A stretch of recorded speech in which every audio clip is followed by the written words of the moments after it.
اللہ کے ساتھ گمان رکھنا واجب ہے اور اچھا گمان رکھنا واجب ہے. یعنی یہ ضروری ہے کہ آپ اپنے رب کے بارے میں جب بھی سوچیں رحمت والا ہی سوچیں، فضل والا ہی سوچیں، کرم والا ہی سوچیں، عطا والا ہی سوچیں. آپ کی سوچیں رحمت باری تعالیٰ کی طرف جب بھی بڑھیں تو آپ کا یہی خیال ہو کہ میرے اوپر کرم کی برکھا برسے.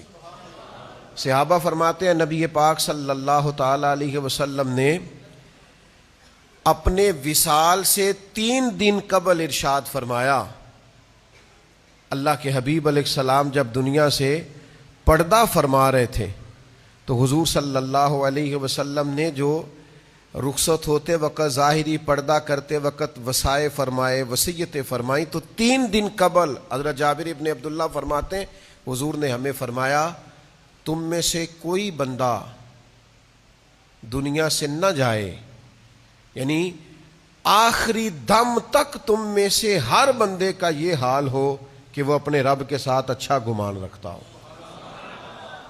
اور دوسرے مقام پہ نبی کریم صلی اللہ تعالی علیہ وسلم بیان فرماتے ہیں، اس کو حدیث قدسی کہتے ہیں. نبی پاک صلی اللہ تعالی علیہ وسلم فرماتے ہیں اللہ تعالیٰ بندے کے ساتھ اسی طرح کا ہی معاملہ کرتا ہے جس طرح کا بندہ گمان کرتا ہے. اس لیے جب سوچوں میں مایوسیاں ہوتی ہیں نا تو پھر ڈرنا چاہیے کہ میری سوچ ہی مایوسی کی ہے. درویش کے پاس ایک شخص نے جا کے کہا تھا میرا خیرات کرنے کو بڑا دل کرتا ہے پر میرے پاس وسعت نہیں ہے. تو فقیر کہنے لگے تو خرچ کرنے کا ارادہ تو کر، رب طاقت بھی عطا کرے گا. اللہ کے ساتھ آپ جس طرح کا گمان کرتے ہیں، کچھ لوگ ایسے ہیں زندگی مسکین بھر کے گزارنا چاہتے ہیں، ہر وقت دکھ ہی دکھ، پریشانی پریشانی، حالات بڑے خراب ہیں.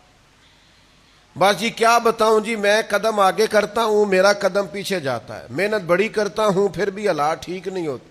او بھائی حالات ٹھیک کرنے کے لیے سب سے پہلا نسخہ یہ ہے کہ تو اپنا گمان ٹھیک کر، تو اپنا ارادہ ٹھیک کر.